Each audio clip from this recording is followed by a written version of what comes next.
All right, fourth grade, we're going to review some history today, all right? And to refresh you a little bit before we get started on some flashcard practice and things like that, we're going to actually go through a little bit of the story of America, all right? So we're going to have to jump right into it because we have about 500 years of history to cover in the next 5 minutes, okay? So the story of America begins in about the 1500s and 1600s when the Spanish, English, and French explorers looking for a faster route to Asia find and colonize large parts of North and South America. All right. So it's interesting to start that our story of America actually starts with an accident, right? They're looking for Asia. Here's Europe. They're looking to go right around the earth to Asia, but bam, hit North America. Okay. And so it starts as an accident, but that's the story of our country. All right. And they colonized this area, meaning that they took it over and claimed it for themselves. Right. This map is always interesting. It shows an explorer that we don't talk about all the time, went all the way around South America, through the Pacific Ocean, Indian Ocean, around Africa, and all the way around the world. That is Magellan. Okay. Now let's think about the impact of all these explorers. Okay. They go and they colonize parts of North America, and then North America starts looking like this. Okay. Where you have it's all controlled by Spain, France, and England. Okay. France around the Mississippi, Spain in the south, England on the west coast. All right. But this North America, which used to be completely inhabited by Native Americans, is now completely controlled by Europeans. Okay. So it's a big impact on the Americas, North and South America. All right. So let's talk about what those impacts are. Europeans become powerful from new foods, trade, and gold.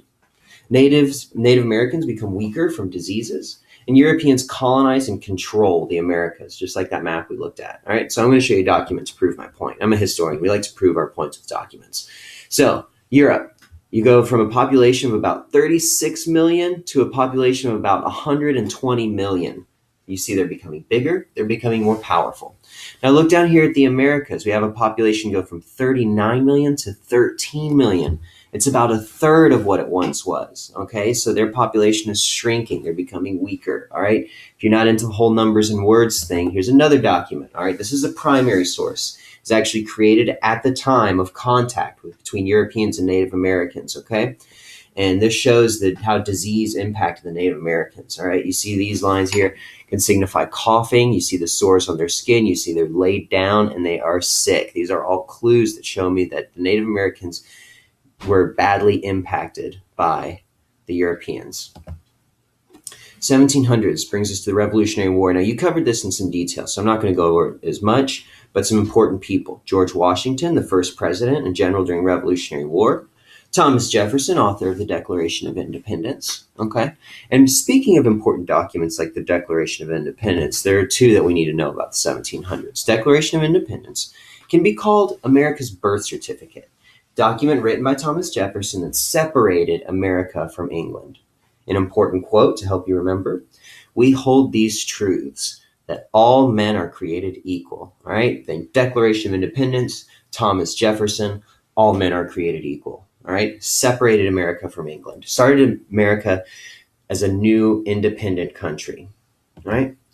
U.S. Constitution. It's like America's rule book. So now we have this new country, but how do we make decisions? What's the government going to look like? Well, they wrote the Constitution to say this is what the government's going to be like. And they set up the three branches and things like that. We'll talk about government later. But this is how it starts out. They say exactly what they're going to do.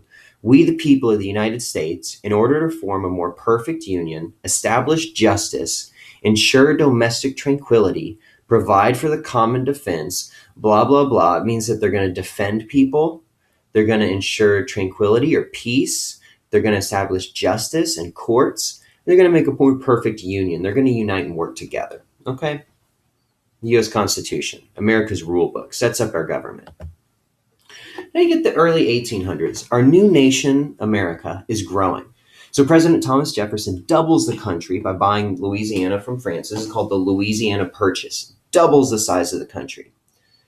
Well, it's a good thing because Irish immigrants start coming to America because of a potato shortage in Ireland. There's no food, so they come to Ireland to try and get work and try and get food. Okay? So it's a good thing we have all that extra land from the Louisiana Purchase.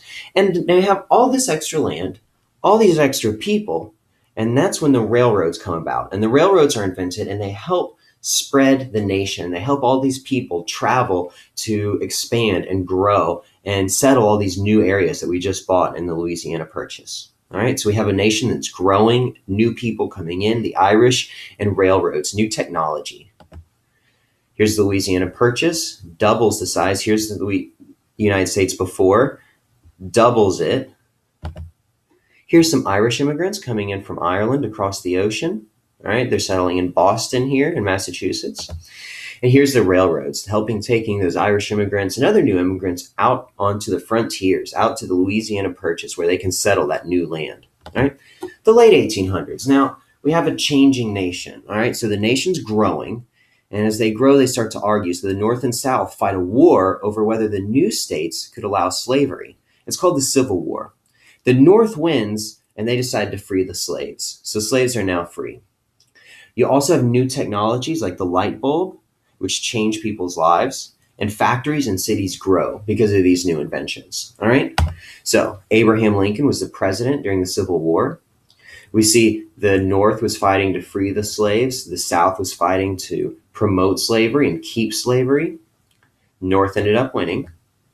New inventions like the telephone, okay, change people's lives. They can now communicate from far away, all right? And then you also have cities that are becoming very crowded. So you have all these new inventions and these new factories, but people come to work in them and they're all stuck together and they're working in these dirty, polluted, crowded conditions, okay? Here's an illustration. Here's an actual picture of all the smoke in these big, dirty, crowded cities, okay? And that's happening in the late 1800s. Cities are growing, pollution is increasing, all right? 1900s, we have Martin Luther King Jr. fighting for civil rights, and we have new inventions and new technology like airplanes, televisions, computers. They also help people get around and help people communicate, send messages, all right? Learn about other things that are going on in their country, all right? Big ideas. Technology is super important. From the railroad to the telephone to the computer, it helps farming, travel, and trade improve and become better. Another thing is about women's lives changing. In the 1800s, women were not supposed to work outside the home. All right, in the late 1800s, as the 1800s went on, they were allowed to work some jobs like teachers and nurses, but still not many. In the 1900s, they were allowed to vote and get almost any job they want. And you see a similar thing happen with African Americans. They actually started out as slaves. Then they're freed from slavery in the Civil War, but they're still not allowed to get a lot of good jobs and live in good neighborhoods. So you have Martin Luther King and the Civil Rights Movement who also try and make their lives even better and make them more equal, okay? So that's also a big idea. As women and African Americans' lives change big time. They get more rights and more power, okay? Now, that's American history in about 5 or 10 minutes, okay? You're going to have some flashcards to help you practice some of these things. But good luck. If you have any questions, maybe try and stop me in the hall or write them on a piece of paper and hand them to me or tell your teacher, okay? We'll help answer those.